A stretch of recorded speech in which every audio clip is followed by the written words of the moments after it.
Make sure to stay until the end. We will share 2 common mistakes people make when replacing oil filter, and that can, guys, destroy your engine, and you may end up spending thousands of dollars to have the engine replaced or rebuilt.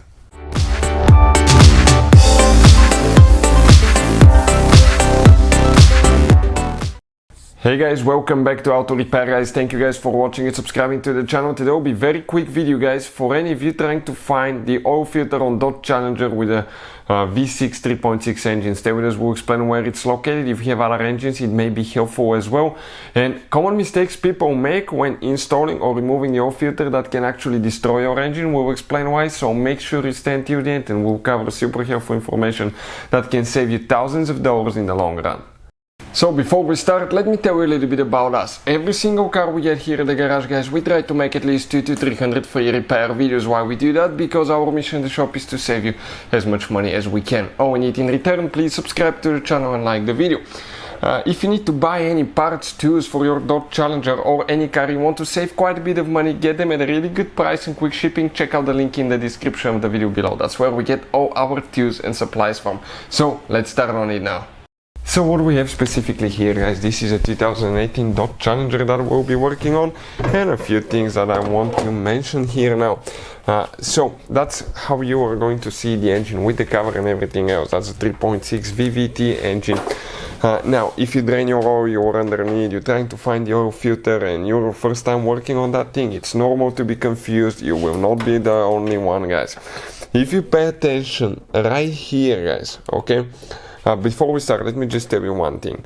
It's very important, guys, okay, that you don't do 2 mistakes. You don't make 2 mistakes when changing the oil filter that can end up into practically, guys, destroying your engine. Another thing, if you have a Dodge Challenger, both of them are using that engine.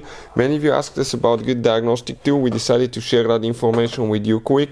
Works on Dodge right here. You see that the diagnostic tool works on almost any car you can think of. We even use it on Porsches, BMWs, Mercedes, American, Asian, anything, guys, practically vehicle, and it works amazing. It can access every computer system in your car, check live data, read codes, delete codes, and it's practically dealer level equipment without the programming. So I'll put the link in the description of the video below where you can get it from. Check the current price, features, and all that stuff. So many of you requested that information in the comment section below. That's why we decided to involve that in the video.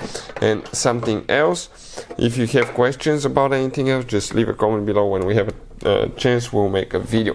So looking right here, guys, that thing right here, that's where your oil filter will be located. There are a couple mistakes people make when changing the engine oil filter. One of them, okay, when you remove the filter, it's just a paper oil filter that you pull out and you replace. Replace all the seals that you have on the cap and you may have on the filter itself. Replace them. If you don't, okay, that may end up into losing oil pressure, into leaking oil outside of the cap here. That may end up being in the V here. Okay, that's another common oil leak here in the V. You have the oil cooler, and that can, guys, okay, start stinking up, smelling like burning oil and all that stuff. So always change the seals, not just the filter itself. Number 2, when you tighten it, get a torque wrench. You need a torque wrench. If you do it without a torque wrench, you may end up not getting it tight enough, or you can over tighten it, which can cause stress on the cap, and under too much stress and pressure from the heat, it can crack. You can lose oil pressure. If you don't act on time, you will destroy your engine because it will starve for oil. It will not get oil. You'll destroy it, and you will need the engine replaced or rebuilt, and that could be super expensive as well, guys. So in some cases, if that cap, you notice that it's getting damaged, okay, it's recommended to replace it as well, guys. It's not expensive. We'll put links in the description of the video below where you can get oil filter and oil cap from. The torque specs for the oil filter usually are on the cap. This one is 25 Newton meter. Set the range at 25. If you need to buy cheap, very good torque wrench, I'll put the link in the description of the video below where you can get it from. Hopefully the video will be helpful. Thank you for watching and see you next time.